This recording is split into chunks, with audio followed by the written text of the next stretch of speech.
Daniel capítulo 10 nos habla básicamente de que hay dos realidades, solo hay dos realidades. La realidad física, puedes pellizcar al que está junto y si grita es que está dentro de esa realidad física, ¿no? Pero pellizcale con pellizco santo, ¿no? Así. Y entonces también hay una realidad espiritual.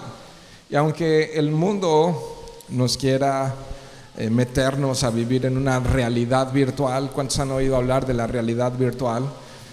Pues no deja de ser un mundo falso, la realidad virtual, ¿no? La mayoría de las personas cree que existen solo dos realidades, la realidad física y la realidad espiritual, aunque por lo general nada más conectamos o tenemos mayor entendimiento a través de los sentidos de la realidad física. Pues este capítulo 10 de Daniel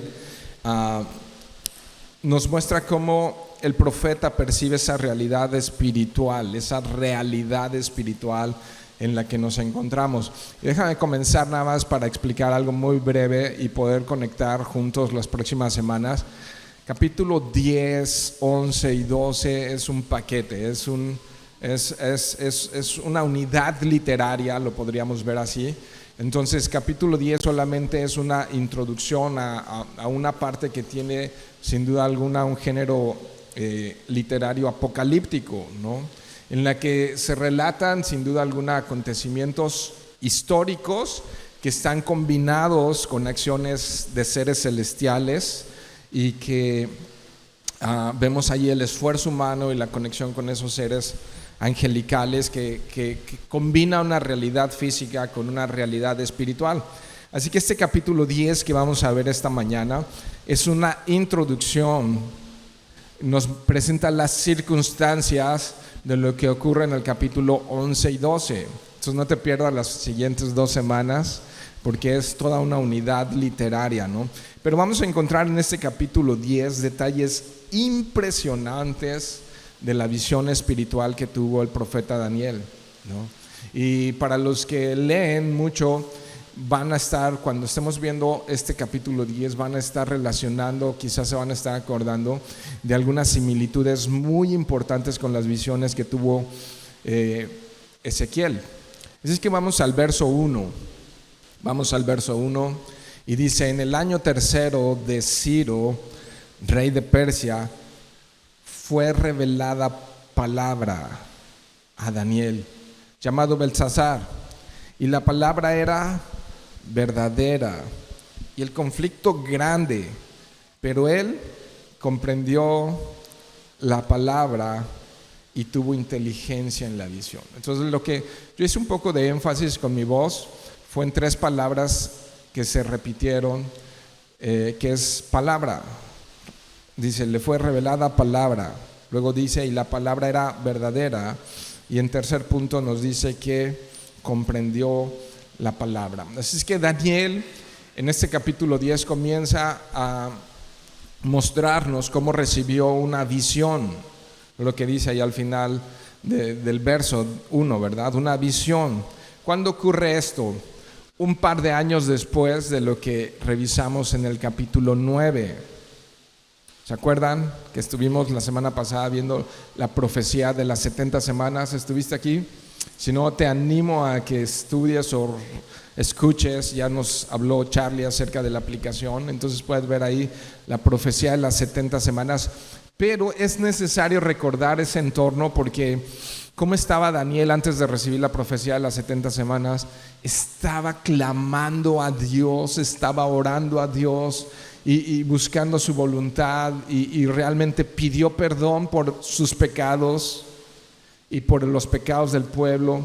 Y cita justamente al profeta Jeremías, donde decía que al cabo de 70 años Dios regresaría a los judíos del exilio, los regresaría. Recuerda que los judíos están exiliados en Babilonia y los regresaría a Jerusalén. Así es que en tiempos del rey Ciro y con los datos precisos que nos da, es muy probable que esté cerca del año 536 antes de Cristo. Nada más por si estás creando un mapa mental y una línea del tiempo, puedas pensar que esta palabra le fue revelada a Daniel después de él ya estar 70 años en Babilonia. Entonces ya no era un muchachito, ¿no? Probablemente Daniel tendría entre unos 85 y 90 años de edad. Entonces esto es importante para ver lo que está ocurriendo. Y él nos dice que esa palabra tenía 3 características. Bueno, número 1, no quedó escondida porque fue revelada. Número 2, fue veraz, es verdadero lo que dice aquí. Y número 3, que fue comprensible, fue entendible para el profeta Daniel. Bueno, nos menciona ahí en el año 3 de Ciro. Creo que eso también nos da y nos ubica un poco en que en ese tiempo ya habrían regresado los primeros. Ya Ciro ya les había dado facultad a algunos judíos de regresar y reedificar el templo. Si tú después revisas, ya estudiamos juntos al libro de Esdras, y en el capítulo 1, no lo vamos a leer porque sería muy largo esta mañana, pero en el capítulo 1, en los versos 2 al 5, nos dice que Ciro dio esa orden, que regresen y que reconstruyan el templo. Entonces, para esta época, cuando tenemos Daniel capítulo 10, ya muchos de los judíos, algunos, no muchos, algunos de los judíos habrían regresado. Entre ellos está Zorobabel, el mismo Esdras, ¿no? Que quizás algunos los recuerden, pero es bueno que te familiarices con toda esta historia y cultura bíblica que es preciosísima. Entonces algunos de ellos ya habían regresado por órdenes del mismo Ciro a reconstruir el templo. Entonces eso lo tienes que pensar, porque Daniel está afligido en este capítulo 10 y tienes que decir, ¿por qué? Si se cumplieron los 70 años y ya regresaron algunos de ellos a reconstruir. Y dice el verso 2, en aquellos días yo, Daniel, fíjate lo que pasó con Daniel, estuve afligido por un espacio de ¿cuánto? 7 por 3, 21, ¿no? Entonces 21 días en que la Reina Valera no lo traduce como afligido, pero otras versiones básicamente está hablando que él estaba de luto. Él estaba con un corazón sumamente entristecido, su espíritu estaba agobiado. Entonces empiezas a imaginar lo que está sintiendo Daniel. Imagínate, 3 semanas estuvo de una manera, su corazón estaba compungido de alguna manera. Mira lo que hizo, verso 3, no comí manjar delicado, ni entró en mi boca carne ni vino, ni me ungí con ungüento hasta que se cumplieron las 3 semanas. Esto no necesariamente es un ayuno. Sí podríamos decir que es un ayuno parcial, pero no un ayuno 100% bíblico donde no comes absolutamente nada, ni tomas líquidos que no sea agua, ¿no? Después podemos hablar un poco más acerca de lo que es un verdadero ayuno, pero aquí lo que está haciendo él es básicamente absteniéndose de ciertas cosas. Pero bueno, aquí el énfasis, lo que tenemos que ver es que Daniel está como de luto. Daniel está afligido. Ahora, si ya regresaron algunos de ellos, ¿cuál es la razón por la que estás así, Daniel? Si ya se cumplieron los 70 años. Y sabes, muchos comentaristas bíblicos, y yo coincido con lo que muchos de ellos escriben, es que muy probablemente el corazón de Daniel está muy afligido, y lo puedo entender como pastor, porque la mayoría de los hebreos en el exilio después de 70 años ya se habían adoptado a Babilonia y no regresaron a Jerusalén. No, yo creo que el corazón de un pastor lo que más quiere es cristianos consagrados, cristianos comprometidos, cristianos con un corazón rendido a Dios, no a sus vidas, no a sus gustos, no a sus placeres, no viviendo así, es mi vida, yo sé cómo la manejo, no me importa, y una vida de egoísmo donde cada quien, como en la época de Daniel, estaba viviendo para sus propios beneficios y placeres, y Dios no era más que un adorno en sus vidas, quizá muy adornado, quizá un poco mucho ornamentado a su fe, pero al final era una fe egoísta. Y entonces al momento de que ellos deberían de regresar a Jerusalén para restaurar el templo y la adoración a Dios, están muy cómodos en Babilonia, no tenían intenciones de regresar. Entonces es muy interesante ver que Daniel está afligido por la condición espiritual de sus parientes, ¿no? Ahora, ¿cómo está Daniel realmente? Ya lo hemos visto, tanto desde Nabucodonosor hasta Ciro, y si quieres poner ahí Darío. Ya dijimos que no tenemos con claridad quién es Darío, pero bueno, Darío, Ciro y todos los demás que pasaron por ahí por el gobierno babilónico, miraron a Daniel como ¿quién? Como un hombre destacado, y lo pusieron en un alto lugar en el gobierno. De hecho, en algún momento de su historia, él fue el segundo, si no por decir el tercero, porque había un papá que le delegó el reino a su hijo, y entonces él puso a Daniel como principal. Entonces abajo de los reyes estaba Daniel. ¿Y por qué tenemos que recordar y ver esto en Daniel? Si Daniel tuviese un corazón, tiene 80 y casi 90 años, endurecido, resignado, a veces hasta amargado, pero él está en una alta esfera del gobierno. ¿Cuál es su necesidad? ¿De qué tiene necesidad Daniel? Si lo ves con unos ojos estrictos, de nada. Daniel está bien, Daniel está en la alta esfera del gobierno, ¿no? Está en una posición privilegiada, donde sí puede ser posible en esa posición endurecerse y decir, ¿quiénes quisieron regresar? Bien, y hasta un gloria a Dios. Y los que no quisieron regresar, allá ellos, es su problema, ¿no? Su condición espiritual, pues allá cada quien con su condición espiritual. Yo estoy bien, ¿no? Yo estoy buscando de mi Señor, mi vida espiritual está bien, allá ellos, ¿no? Pero no. De hecho, yo creo que hay un poco de sacrificio aquí en Daniel al él quedarse en Babilonia, al él quedarse aquí con los medopersas, porque su corazón hubiera corrido a regresar a Jerusalén. Ya con el Daniel que conocemos, él hubiera corrido a Jerusalén a ser parte de la restauración con Zorobabel, con Esdras y con quien fuera. Pero él sabe que en las manos de Dios, y de acuerdo a cómo Dios ha ido revelando en los reyes y en él, y las visiones que Dios le ha dado, él sabe, Daniel, que él es más útil en Babilonia a Dios que en Jerusalén, ¿no? Recordemos eso. Daniel era un hombre de mucha influencia al rey Ciro, al rey persa, medo-persa. Entonces, Daniel, a pesar de estar en una posición de privilegio, está en luto.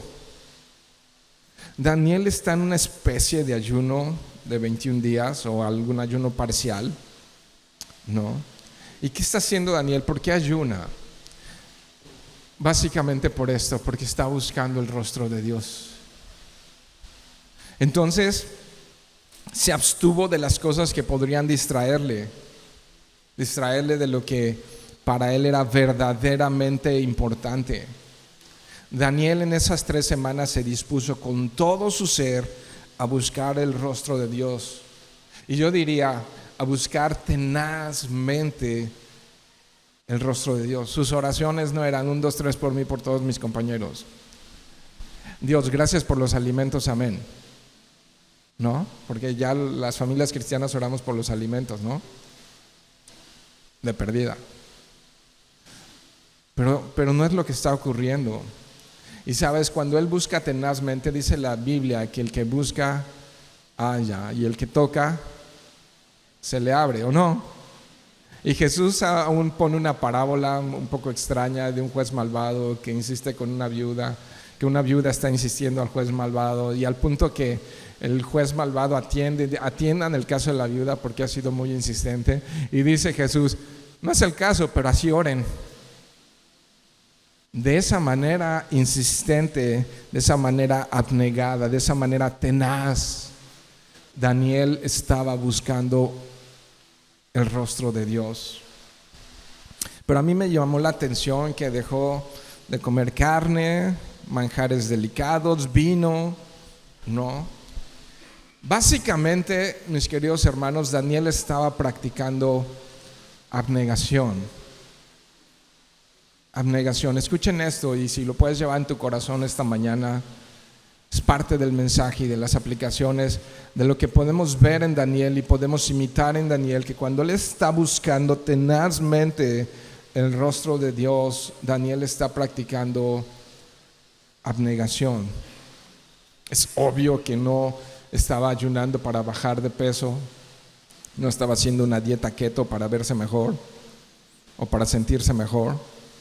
Tampoco él estaba ayunando como para conmover a Dios. Es que a veces pensamos que si ayunamos es como torcerle el brazo a Dios, ¿no?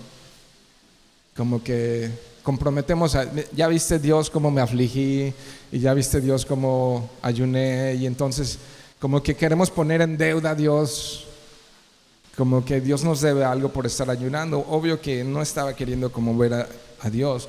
Lo que estaba haciendo él al tener este ayuno parcial era abstenerse de todo aquello que podría afectar su tiempo de oración.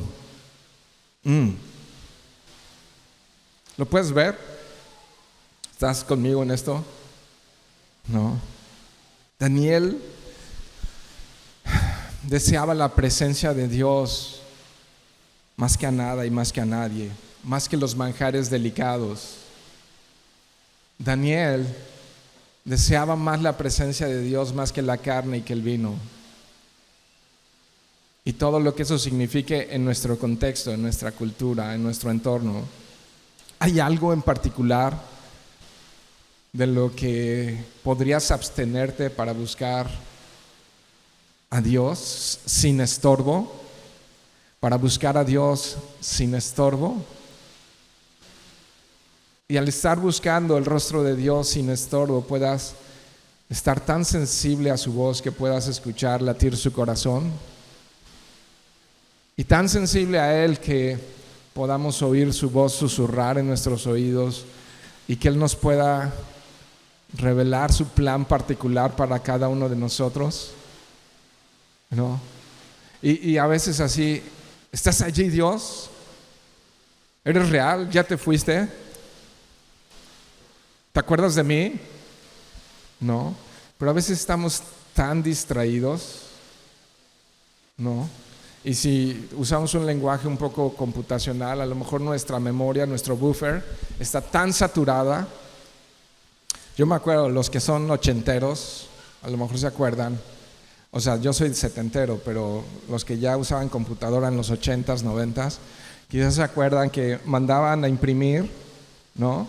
Y mandabas a imprimir de la computadora a la impresora, tardaba como media hora. Y cuando pasaba media hora te lanzaba un mensaje de error, memoria insuficiente. ¿Sí? ¿Alguno les pasó eso alguna vez o no? Bueno, al menos somos como 3, qué bueno. Los demás son unos jovenazos, ¿no? O no usaban computadoras o algo así. Pero a lo mejor y en una de esas, el Espíritu Santo quiere conectar con nuestras vidas y Dios susurra en nuestros corazones y nos manda un mensaje de error. Está demasiado lleno como para escuchar. Demasiado saturado como para escuchar, demasiado distraído, demasiado entretenido, demasiado ocupado, muchas responsabilidades, muchas tareas, muchas preocupaciones, muchos afanes, pero una sola cosa le era necesario, Marta, y lo hizo María. Una sola cosa era importante, Marta, ¿no? Y María escogió la mejor parte. Entonces, mis queridos hermanos, la abnegación, sin duda alguna, la abnegación es una virtud cristiana. ¿Puedes decir conmigo virtud cristiana? Es negar nuestros deseos personales por ver el reino de Dios. ¿No queremos ver el reino de Dios en medio de nosotros? en medio de nuestra iglesia, en medio de nuestras familias, en medio de nuestra ciudad? ¿No deseas ver el reino de Dios moviéndose con poder entre nosotros? Entonces la abnegación es abstenerme de las cosas que me pueden complacer a mí, de mis deseos personales. Es hacer a un lado el egoísmo. Es hacer a un lado el egoísmo, ¿no? El egoísmo es algo terrible que puede llegar a matar el corazón y el alma, y la mente y las emociones y todo. Y es una lucha y es una batalla, ¿no? Porque a veces estamos como pensando que el mundo está tan en deuda con nosotros que hasta nos provoca sentimientos difíciles de lidiar con ellos, ¿no? Cuando pensamos que el mundo nos debe y que el mundo está en deuda con nosotros, y Dios también está en deuda con nosotros, y entonces no permitimos, porque estamos tan ensimismados en nosotros. Y si acaso hacemos algo, tiene que tener algo de beneficio personal, pero difícilmente decimos: estoy dispuesto a detener esta forma y este estilo y este rollo para ver el reino de Dios crecer en mi familia, en mis hermanos, en mis amigos, en mis padres, en mi matrimonio, en mi trabajo, en mi escuela, en la calle, en donde sea que esté. La abnegación es una virtud cristiana, y te la pongo así: Lucas 9:23. Me gustó Lucas 9:23. Tiene una palabra que está diferente al Evangelio de Mateo, y dice: y decía a todos. En el Evangelio de Mateo dice: y decía a sus discípulos, ¿ok? A sus discípulos, pero aquí es a todos.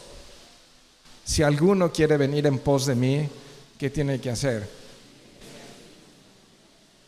Tome su cruz cada día y sígame. Dime si no es abnegación eso, y si no es una virtud cristiana, y si no es eso justamente lo que estaba practicando Daniel, ¿no? Pero a veces luchamos con nuestra propia alma para podernos abstener de esas cosas. Luchamos contra nosotros mismos, ¿no? Porque dejamos que la ansiedad nos domine.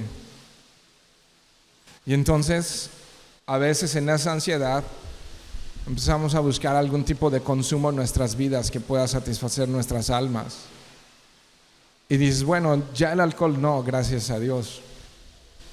Pero a lo mejor el trabajo, a lo mejor la comida, comer en exceso, o cualquier otra forma, o cualquier otro vicio, o cualquier otra cosa donde la buscas para satisfacerte a costa y a precio de los demás.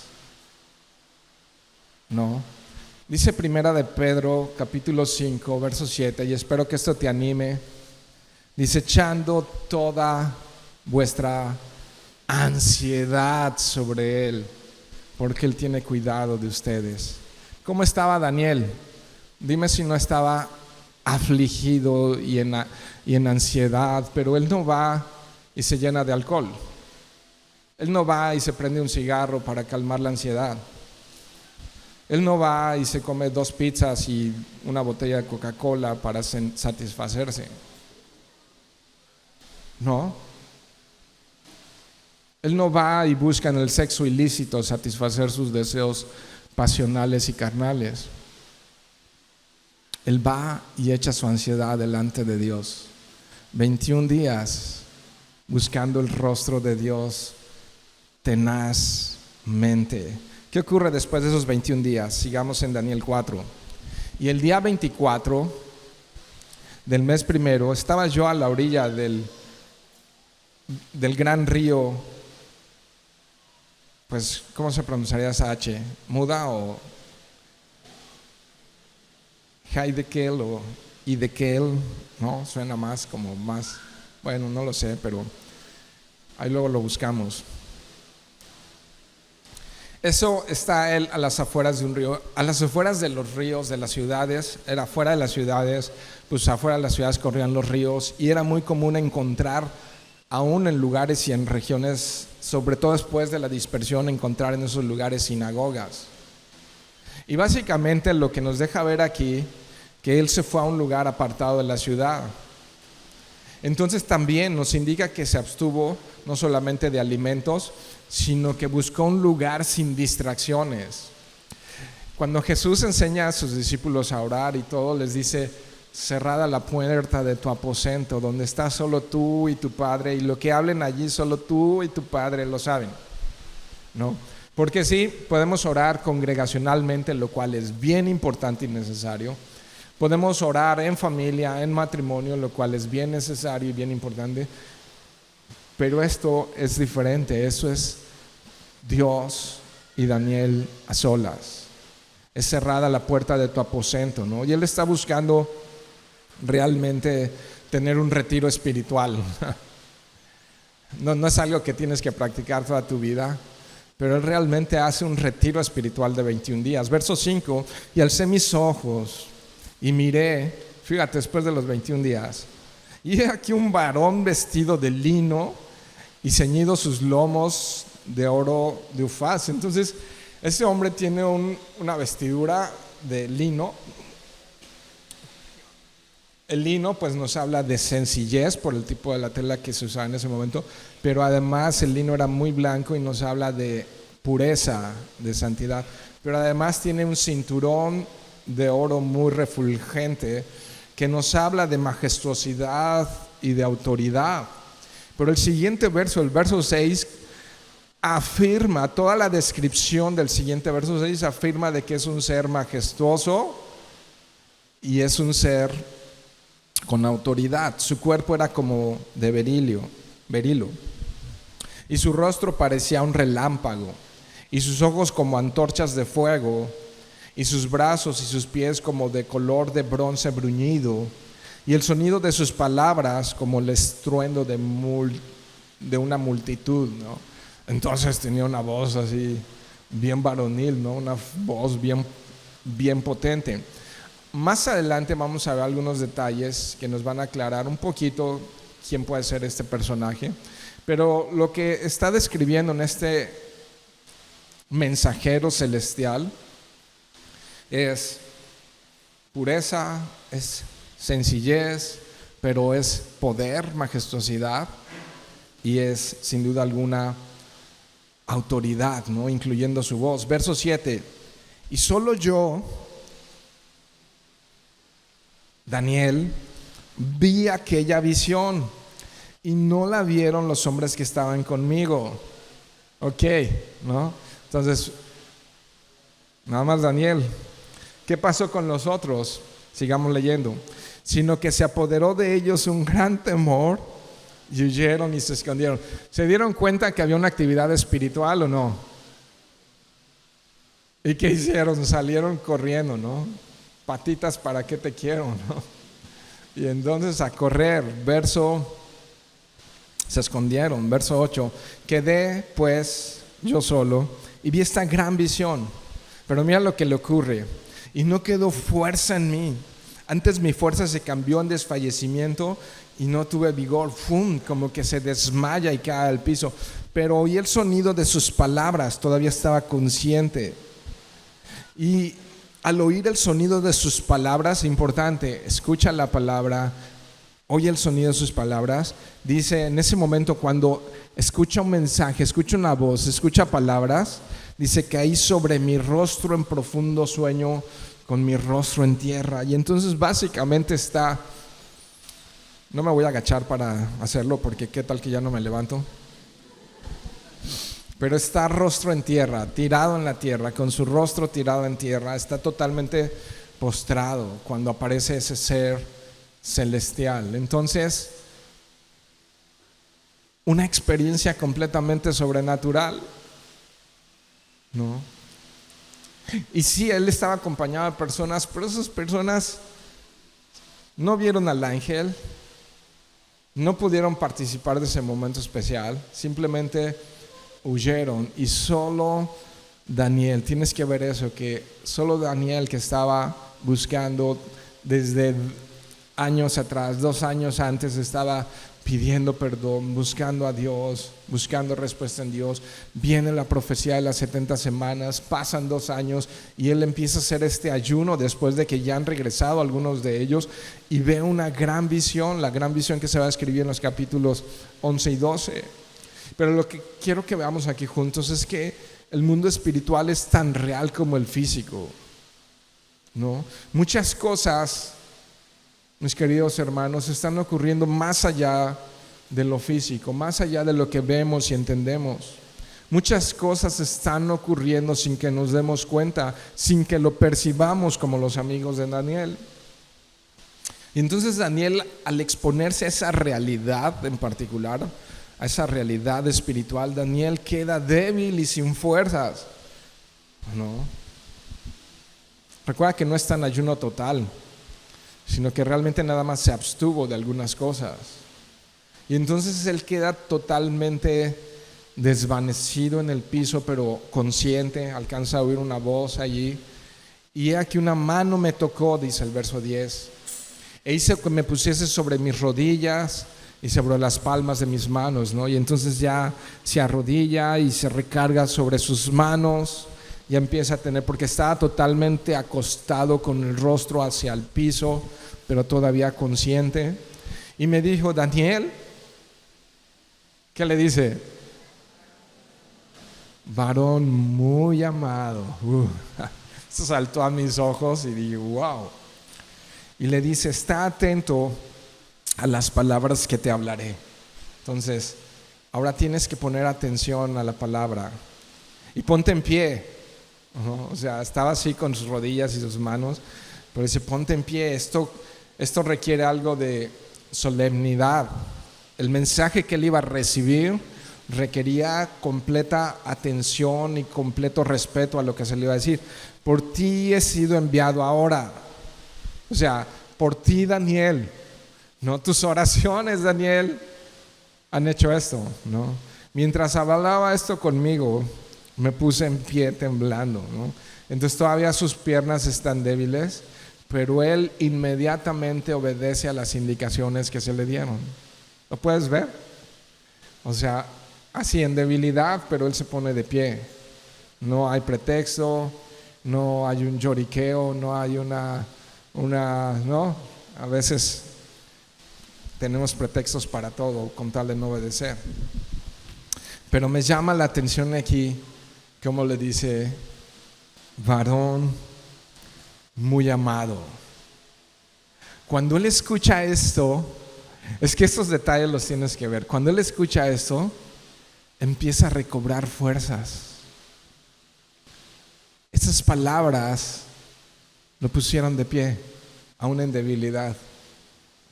Aún en debilidad, el saber que él era muy amado y escucharlo audiblemente que él era muy amado, lo afirmó. Ustedes recuerdan que justamente Jesús en algunas ocasiones fue afirmado por el Padre en el monte de la transfiguración. El día que Jesús se bautizó, se abrió el cielo y se oyó una voz estruendosa que decía: este es mi Hijo amado, ¿no? Y entonces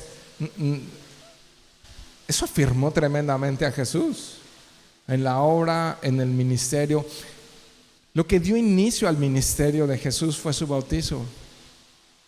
Allí comenzó su bautizo. Obviamente su primera actividad pública fue en las bodas de Caná, pero lo que da origen, lo que da bandera de salida al ministerio de Jesús es cuando él escucha la voz del Padre que le dice: tú eres mi Hijo amado, en ti me complazco, ¿no? Entonces esas palabras resuenan aquí y le están diciendo a Daniel: Daniel, eres muy amado. Ahora vayan conmigo brevemente a uno de los capítulos más gloriosos de la Biblia, Juan capítulo 15, ¿no? Juan capítulo 15, la parábola de la vid y los pámpanos. ¿Sí? ¿Has leído la parábola de la vid y los pámpanos? Cómo no podemos dar frutos separados de él. ¿Sí? ¿Recuerdan eso? Ok. Y si no, te invito a que comiences, si nunca has leído la Biblia, comienza por el Evangelio de Juan.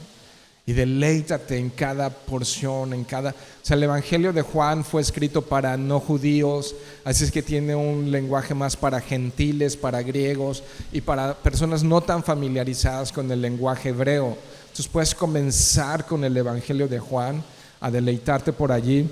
Y entonces ahí está el ejemplo de la vid y los pámpanos, Jesús explicando verdades muy profundas acerca de la vida cristiana. Y en el verso 9 del capítulo 15 les dice: como el Padre me ha amado. ¿Jesús había amado o no? Así también yo os he amado, permanezcan en mi amor. Él te ama. O sea, Daniel no es especial. Él te ama y Él me ama como nadie nos ha amado y como nadie nos amará. Amo mucho a mi esposa. Ella me ama también mucho, eso creo. Y es que siempre nos estamos preguntando eso todo el tiempo. ¿Me amas? ¿Cuánto me amas? Eso es todo el tiempo. Pero su amor es deficiente, mi amor es deficiente, es insuficiente y es incapaz. Pero el amor de Dios no es mezquino, no es condenada, es puro, su amor es puro, es perfecto, su amor es suficiente. Su amor es perfecto y su amor es suficiente. Y más adelante, no vamos a ir allá al capítulo 17, pero Jesús está orando por sus discípulos y en el contexto de esto dice: y no solamente por ellos, los que estaban allí físicamente con Él, sino por los que han de creer por la palabra de ellos. Entonces estas palabras son para ti, para mí. Sigue allí en el 15 de Juan y ahora ve el verso 13, dice: nadie tiene un amor mayor que este, que uno dé su vida por sus amigos. Después dice: ustedes son mis amigos, ahí mismo en el 15, porque ¿saben qué?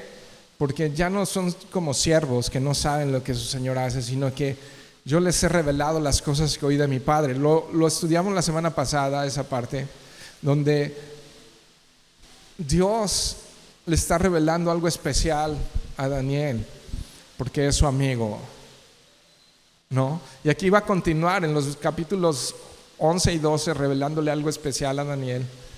Pero mira lo que está diciéndonos aquí: nadie tiene mayor o un más grande amor que Él dé su vida. Y a lo mejor, no sé, en una de esas y no conociste a tu mamá y tu mamá dio la vida por ti cuando estaba en el parto y murió tu mamá y tú naciste, pero ella murió antes. Eso era muy común, ¿no? Que en el parto muchas mujeres morían. No lo sé, pero sabes, Jesús dio su vida por pecadores, por personas que no merecíamos absolutamente nada de Él, y Él nos amó. ¿Te habías dado cuenta que Él te amó antes de que tan solo voltearas a ver a la cruz?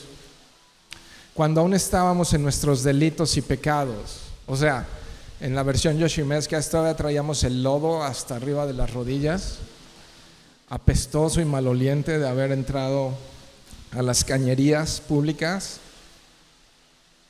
Y Jesús no dijo: hey, estando ahí en la cruz, no dijo: hey, detengan, paren este acto de sacrificio hasta que cambien, se porten bien, se bañen, se arrepientan, se pongan perfumito, huelan bien, hagan buenas obras, ayuden a los pobres, vayan a la guerra y hagan muchas obras buenas y sean fieles a su esposa y paguen ofrendas y diezmos y traigan su Biblia abajo del brazo y se aprendan el Salmo 23, el Salmo 1 y en una de esas hasta Juan 3:16.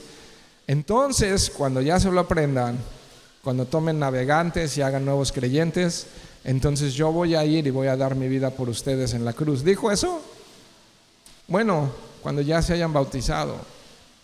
No, todo eso es parte quizá de una obediencia de fe a aquel que ha adquirido entendimiento y conocimiento de lo que Dios demanda de nuestras vidas. El bautismo es un mandato de Dios.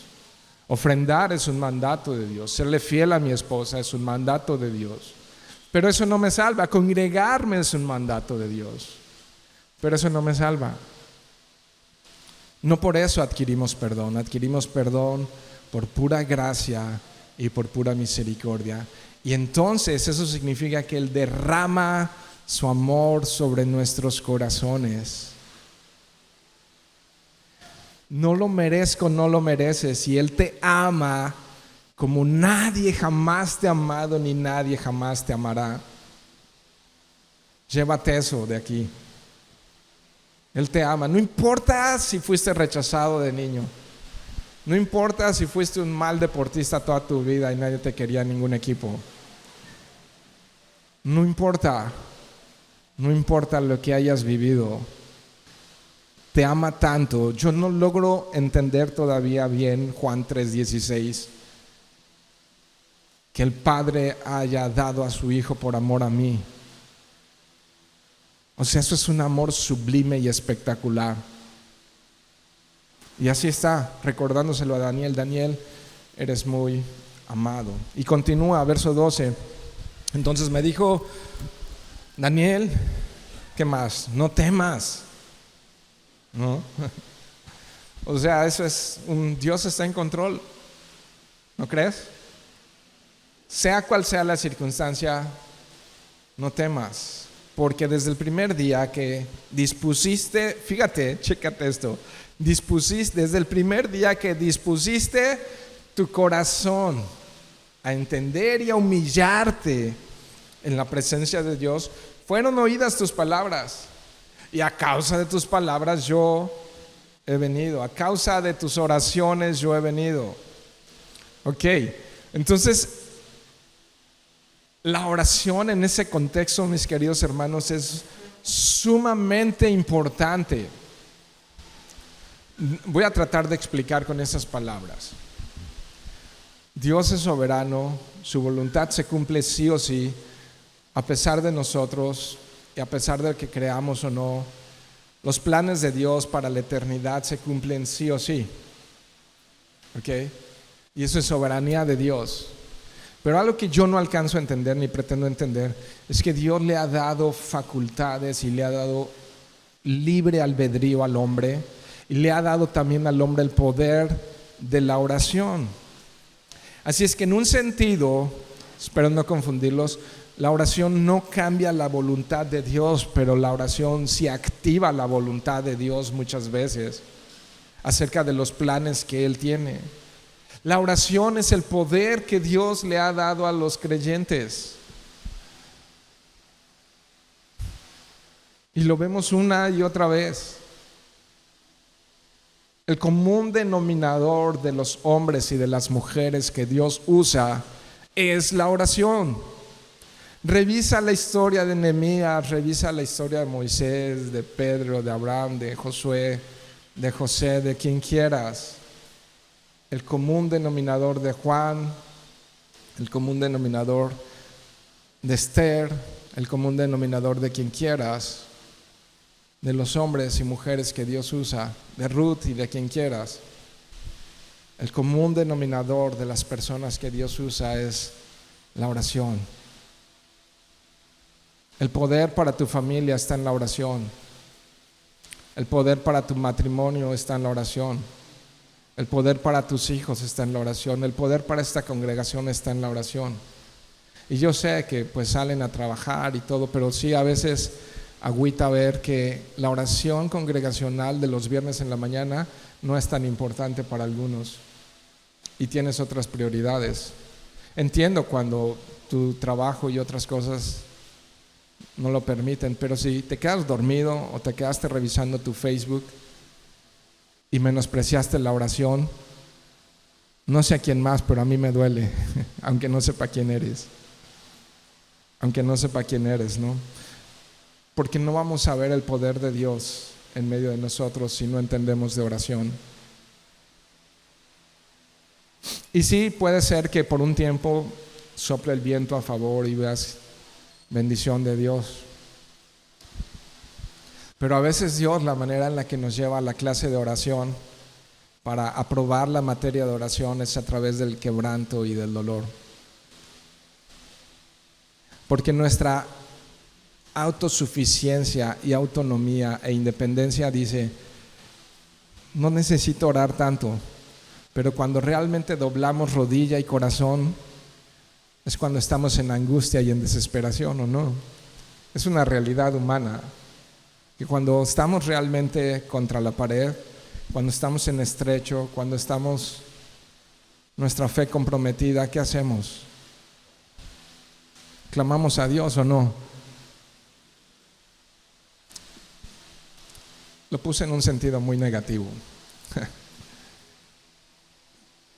Pero déjenme regresar a un pensamiento más de más ánimo. En la oración está el poder para transformar, ¿no? Tú no sabes, si tus hijos están pequeños, no sabes las tentaciones ni las situaciones en las que se puedan ver involucrados en un futuro. Y dice, mire el que crea estar firme, que no caiga, ¿no? Entonces necesitamos orar, mis queridos hermanos. Mi matrimonio no es excepcional ni tiene un blindaje especial. Yo necesito orar todos los días por mi matrimonio, por mi iglesia, por mis hijos. Procuro que no pase un solo día sin que haga una oración al amanecer y al anochecer. Y ahí estoy cerrando mis ojos y mis pensamientos están cansados. Estoy cansado, pero ahí estoy orando por la iglesia. Y a veces muy en particular por algunas personas que vienen a mi memoria, algunos que están, algunos que ya no están, pero que Dios pone esa carga. Hace poco Dios me estaba poniendo a orar por los de Chilpancingo, no sé por qué, no por los de Acapulco, por los de Chilpancingo. Es diferente, está cerca, pero no es lo mismo. Y necesitamos orar, mis queridos hermanos. Entonces, aquí lo que le está diciendo ese ser celestial es que vino la respuesta de Dios y por eso fue enviado ese ángel, y que sus oraciones fueron escuchadas desde el comienzo de su oración, desde el día 1 de esos 21 días, de esas 3 semanas. A causa de tus palabras yo he venido. Pero quiero nada más rápido que observen que la oración que provocó una respuesta en el cielo tenía dos características. Quiero que lo vuelvan a ver levemente allí en el verso 10, no, en el verso 12, ¿no? En el verso 12, nada más observen esto, por favor. Dispuso su corazón. ¿Qué hizo Daniel? Para que esto pasara, dispuso su corazón. La palabra dispuso me habla de que colocó, que fijó, pero dispuso su corazón en combinación. Me habla de una acción determinante. Algo que dijo, esto voy a hacer, y no es negociable. Y por eso quitó todas las distracciones y quitó todo lo que estaba ahí. Hizo un tremendo acto del uso de su voluntad, de sus pensamientos, dirigiéndolos a Dios. Cuando dice dispuso su corazón, y yo creo que si venía un pensamiento de repente, ¿y el huracán por dónde irá? Decía, espérate, pensamiento, alma mía, alaba a Dios, adora a Dios. Y entonces él, sus pensamientos completamente los apuntó hacia Dios. Estaba completamente comprometido. Lo segundo que nos dice allí es que se humilló en la presencia de Dios. La actitud con la que Daniel buscó a Dios fue una actitud de total sumisión. ¿Puedes ver eso? Entonces es someterse a la voluntad de Dios. ¿Cuántos creen que tenemos libre albedrío? Y que el libre albedrío está manifestado en el huerto del Edén, en ese árbol con ese fruto del bien y del mal. Y que ese libre albedrío, imagínate lo que costó la sangre de Cristo. Si no, no hubiera tenido razón para venir. Tenemos libre albedrío y podemos determinar en nuestro corazón humillarnos ante Dios y decir, Señor, hágase tu voluntad y no la mía. Señor, muéstranos tu voluntad. Déjanos entender los tiempos, déjanos saber lo que está pasando. Déjame entender lo que pasa en mi vida, en mi familia, en mis hijos, en mi esposa, en mi iglesia, en el mundo en el que me encuentro. Y se determinó humillarse delante de Dios. Recuerda esto: Daniel ya estaba viejo, sin ofender. Yo ya estoy viejo, un poco viejo, más o menos viejo, poquito viejo, algo de viejo. Mis rodillas a veces me lo recuerdan y otras cosas. ¿Podría estar resignado o no? O sea, checa, ya tiene 90 años, 85, 90 años. Y a veces llegas a un punto donde dices, ¿qué más puede pasar? ¿Qué más puede cambiar? Y entonces adoptamos un espíritu de resignación. Y en otros casos, escucha esto por favor, podemos permitir amargura en el corazón, quizás hasta resentimiento en el corazón. Pero Daniel toma ese tiempo de 21 días porque su corazón estaba lleno de esperanza. Sabía que Dios no había encogido su mano ni había escondido su rostro. Sabía que Dios podía actuar, y entonces él está buscando apasionadamente que el cielo responda. El verso 13: mas el príncipe del reino de Persia se me opuso durante 21 días. O sea, los mismos 21 días aparece aquí otro personaje que no permite que ese ser celestial venga y hable con Daniel. Pero aquí Miguel, vamos a ver más adelante un poco otra característica de Miguel. Dice aquí Miguel, ¿no? Uno de los principales príncipes, entonces tiene una posición de autoridad. Sabemos quién es, ¿no? Vino para ayudarme y quedé allí con los reyes de Persia. Entonces aquí hay una guerra cósmica que se está llevando a cabo en lo que no vemos, en lo espiritual, en una realidad espiritual. He venido para hacerte saber lo que ha de venir a tu pueblo en los postreros días, porque la visión es para esos días. Entonces, lo que ya desde el capítulo 1 y todas las visiones y profecías que hemos visto y que tienen más detalles, va a continuar dando detalles acerca de eso. Pero llama la atención que entonces es enviado un ángel o un ser celestial para darle más detalles acerca de esa visión. Sin embargo, hay un príncipe de Persia que se opone para que Daniel pueda conocer la verdad. Eso, en palabras más o menos, se llama oposición. Y es algo real y no es subjetivo. La realidad espiritual es algo que está todo el tiempo girando en nuestras vidas. Ahora volvemos a ver aquí, nada más para poner atención aquí, que no fueron las oraciones de Daniel las que vencieron, sino que fue la ayuda de este arcángel Miguel, ¿no? Pero sí coincide con esos 21 días de oración. Así es que el ejemplo para nosotros es no dejar de orar, ¿no?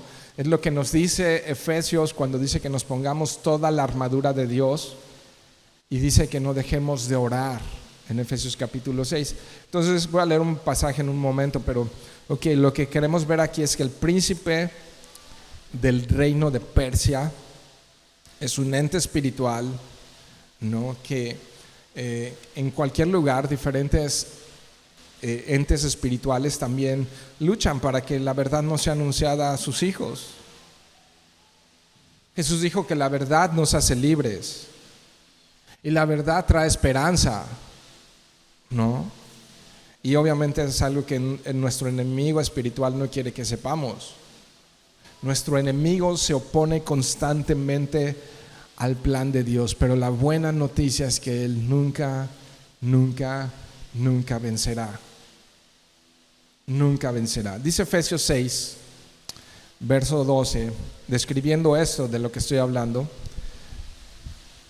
Porque no tenemos lucha contra sangre y carne, sino contra principados, contra potestades, contra los gobernadores de las tinieblas de este siglo, contra huestes espirituales de maldad en las regiones celestes. Ahora hay que ser cuidadosos con esto, porque de repente hay algunos que oran más para reprender y pelearse con el diablo que para orar a Dios.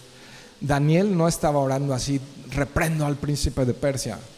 Daniel estaba orando y diciendo: Señor, hágase tu voluntad. O sea, él oraba a Dios.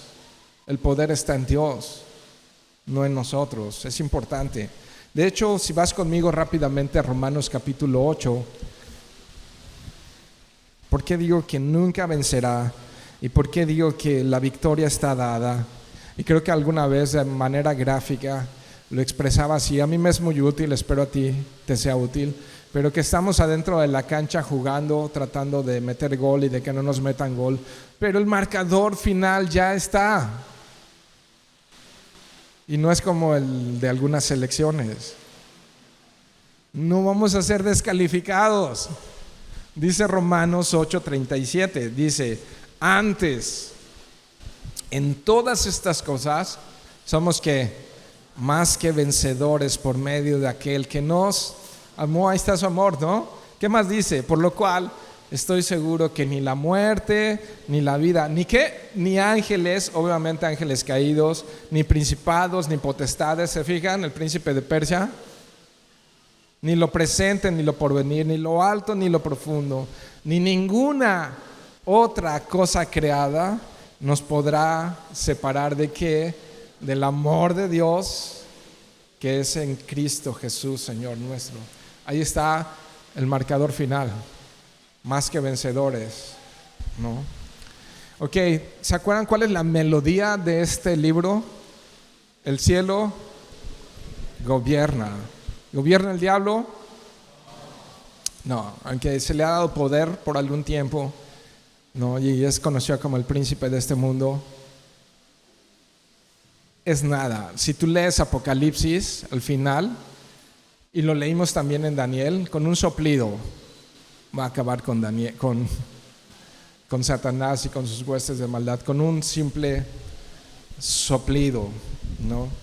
Es aparentemente un demonio de alto rango, pero Dios es mucho más poderoso. Verso 15, vamos rápidamente allá. Mientras me decía estas palabras, estaba yo con los ojos puestos en tierra y enmudecido. Pero he aquí, uno con semejanza de hijo de hombre tocó mis labios.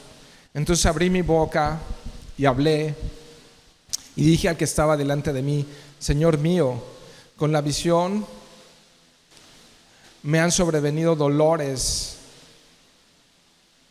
y no me queda fuerza, ¿no? Entonces puedes ver algo tremendo está pasando ahí. Queda muy debilitado él y vuelve a describir a alguien, pero es interesante que lo describe con un cierto aspecto humano. Dice el hijo del hombre. Así que este texto suele ser muy polémico y difícil de interpretar, porque algunos opinan que es el mismo ángel que está hablando con Daniel, pero otros ven una figura mesiánica aquí, que es Cristo. Cuando hablo de una figura mesiánica, por usar este título de hijo del hombre, pero vamos a ver en unos textos, en el contexto inmediato más cercano, alguna pista que nos deja ver que muy probablemente no es Jesús. Dice dice aquí que, interesante, que tocó los labios de Daniel, ¿no? Entonces, fíjate, antes de que Daniel pueda hablar con ese ser, hay un acto de purificación que lo habilita para comunicarse con él, ¿no? Es interesante que Dios le concede un honor muy especial a Daniel de poderse comunicar con ese personaje, que vamos a seguir viendo que dice. Verso 17, y dice: ¿cómo pues podrá el siervo de mi Señor hablar con mi Señor? Porque al instante me faltó la fuerza y no me quedó aliento. Y aquel que tenía semejanza de hombre me tocó otra vez y me fortaleció. ¿Y qué le volvió a decir? Y me dijo: muy amado, no temas. Pero no, esta vez se amplía el mensaje, le dice: la paz sea contigo, esfuérzate y aliéntate. Y mientras él me hablaba, este es un dato interesante. ¿Te fijas el poder que tiene cuando Dios habla en nuestras vidas? Y mientras él me hablaba, recobré las fuerzas y dije: hable mi Señor, porque me has fortalecido. Muy amado, no tengas miedo, la paz de Dios sea contigo, esfuérzate y aliéntate. Cada una de esas tremendas expresiones hacen que Daniel recobre las fuerzas, hacen que Daniel se ponga en pie y que ponga atención a lo que se le va a decir. Esto es muy particular en lo que Daniel está viviendo, pero muy en nuestro entorno y en nuestro contexto. Déjame decirte algo: la palabra de Dios siempre tiene ese efecto en nuestras vidas. Ese mismo efecto tiene la palabra de Dios en nuestras vidas. Y déjenme hacer referencia a Spurgeon. Dice Spurgeon: no conozco una bendición más grande que la que puede suceder a cualquier hombre o mujer aquí, que al tener la seguridad del Espíritu de Dios, que son muy amados por parte del Señor, pueda ocurrir en sus vidas. Entonces dice: no conozco una bendición más grande que la de saber que somos amados por Dios, ¿no? Entonces aún no concluye la batalla, ¿no? ¿Cómo sé que no concluye la batalla? Verso 21, también le tocaría su turno al príncipe de Grecia. Dice: pero yo te declararé lo que está escrito lo que está escrito en el libro de la verdad, y ninguno me ayuda contra ellos sino Miguel, vuestro príncipe. Entonces aquí hay dos datos curiosos. Si te gustan los datos curiosos, ¿Jesús necesitaba ayuda? No. Entonces parece ser que en ese dato curioso y polémico de que si es Jesús o no es Jesús, Jesús no necesita ayuda, ¿no? Y en el desierto él venció, estando 100% hombre, él venció la tentación del mismo diablo, ¿no? Pero bueno, aquí sí necesita una ayuda este ser, y dice: Miguel, vuestro príncipe. Entonces era principado ¿de dónde? De los judíos, ¿no? Porque por eso está la palabra vuestro príncipe, ¿no? Entonces parece que ese Miguel, ángel poderoso, es quien protegía a Israel. Terminamos en el verso 1 del siguiente. Ahí termina esta introducción, en el verso 1 del capítulo siguiente, y dice: yo mismo, está hablando ese ángel, en el año primero de Darío el Medo, estuve para animarlo y fortalecerlo. Ok, entonces terminamos ahí, mis queridos amados hermanos. Vemos este capítulo 10 que nos explica esta actividad de esta realidad espiritual en la que nos encontramos, no solamente la realidad física, sino la realidad espiritual en la que nos encontramos. Y esta aparición de este ángel tiene un propósito muy claro. El mostrar esta visión tiene un propósito muy claro, el mostrar esa visión, y la vamos a revisar la siguiente semana, pero tiene el propósito de animarlo y de fortalecerlo. ¿Puede pasar el grupo de alabanza por acá, por favor? ¿Qué propósito tiene? Y fortalecerlo. ¿Ven? Y mi esperanza es que al estar estudiando al profeta Daniel juntos y ver que el cielo gobierna, podamos ser animados y fortalecidos en que Dios es bueno, en que Dios es grande, en que Dios es poderoso, en que no hay ningún otro como Él, y que aún Él, en su gracia, en su misericordia y en su poder, nos da a conocer sus planes. Podemos saber cómo va a terminar esta historia, y eso nos debe animar y nos debe fortalecer. Eso nos debe llenar el corazón de esperanza, de una esperanza viva, de que Dios no ha escondido su rostro ni ha encogido su brazo sobre nosotros. Así es que vamos a orar. Hoy es día de cena del Señor, y vamos a darle gracias a Dios por estar aquí reunidos. Señor, Padre, Gracias, Dios. Gracias por amarnos tanto, por recordarnos que nos amas como nadie nos ha amado ni nos amará, Señor. Y quizá aquí algunos, Señor, de los que estamos aquí, si quisiéramos estar más cerca de ti, recostar nuestra cabeza sobre tu pecho y oír latir tu corazón, Señor, quizás simplemente deberíamos de hacer un compromiso tenaz con nuestro corazón, con nuestros deseos, para abstenernos, Señor, de todo aquello que nos pueda estar robando de tu presencia, Dios. Porque no queremos vivir vidas tibias, Señor, lo cual tú aborreces. Señor, no queremos vivir vidas tibias, lo cual tú aborreces, Dios, sino queremos vivir nuestras vidas apasionadas y ardientes por tu presencia, Señor, entendidos con sabiduría, Señor, con sabiduría espiritual, no la sabiduría que da el mundo, Señor, con sabiduría espiritual de lo que está pasando en nuestro entorno, nuestras propias vidas, familias. No ignoramos, Señor, que hay un enemigo de nuestras almas que se complace en mantenernos distraídos, llenos de los placeres de Babilonia. Señor, no lo ignoramos, Dios. Fue claro hoy en tu palabra, Dios.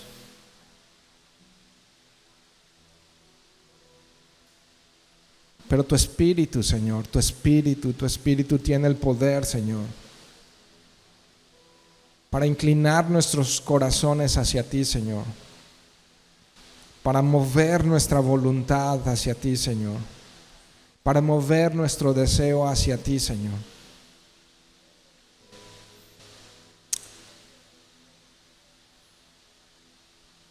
Yo te ruego, mi Señor, que este no sea un domingo más, Señor, en el que vinimos a cumplir con un ritual.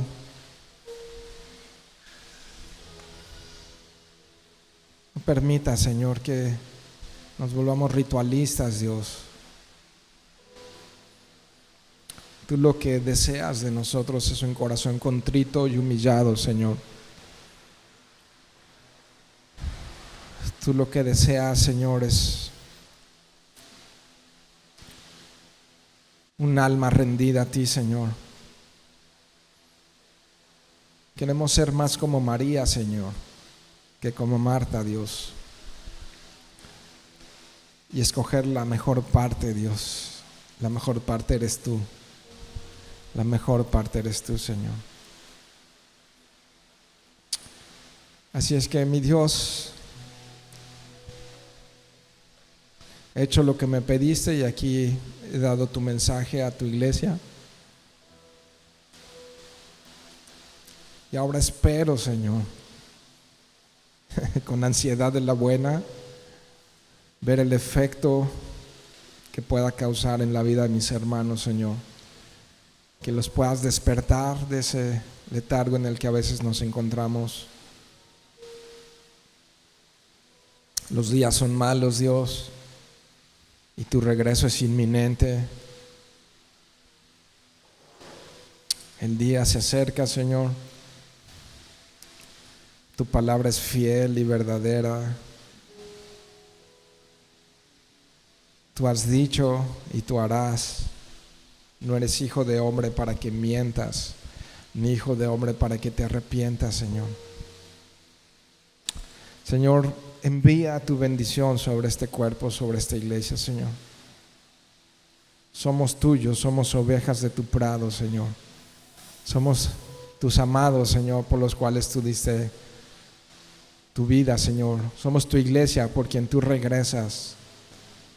Y queremos ser hallados, Señor, por ti no por nuestras obras ni esfuerzo humano. Queremos ser hallados irreprensibles, puros, sin mancha, sin arruga ni cosa semejante, mi Dios. ¿Pueden repartir los elementos, por favor? Queremos ser hallados así, Señor, con nuestras lámparas llenas de aceite, Dios.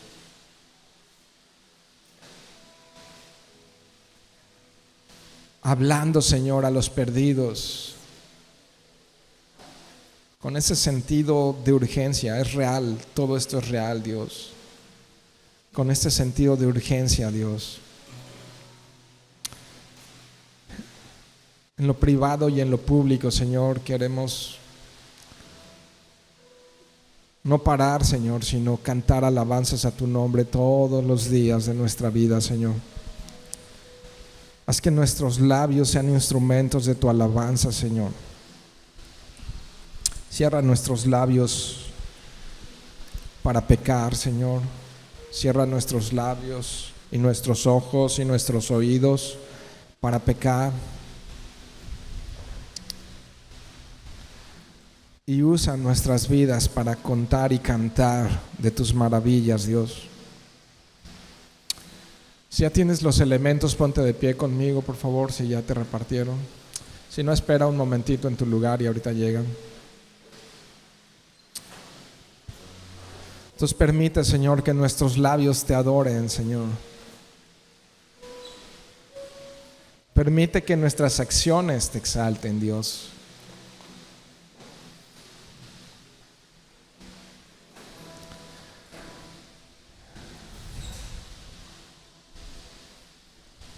Hay una realidad espiritual perceptible en estos tiempos y es apatía espiritual. Y es que fue anunciado, dice la Escritura, que el amor de muchos se enfriaría.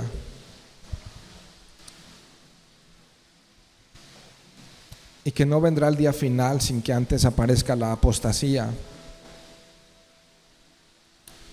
Entonces en estos tiempos vamos a ver a muchos enfriarse, a muchos apáticos,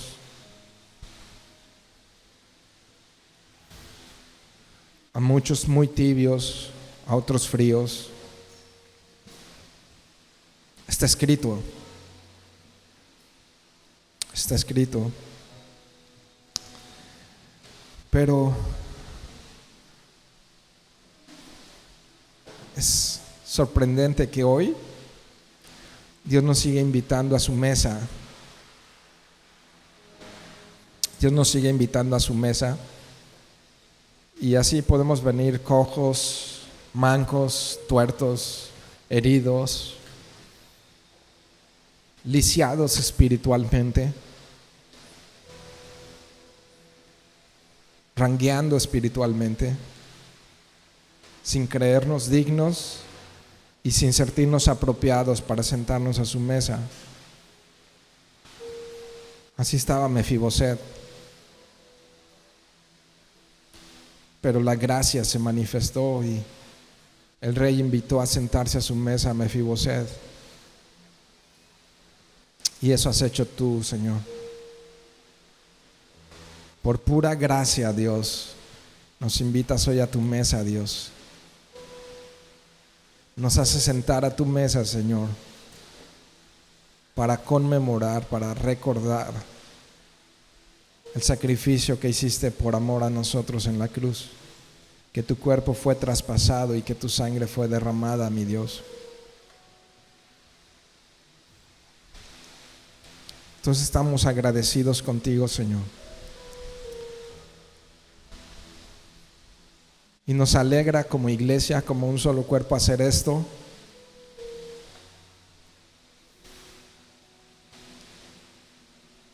No como un ritual, sino como un recuerdo vivo de tu sacrificio en la cruz y de que un día estaremos también sentados físicamente, cara a cara en tu mesa, Señor. Tuya es la gloria, precioso Salvador.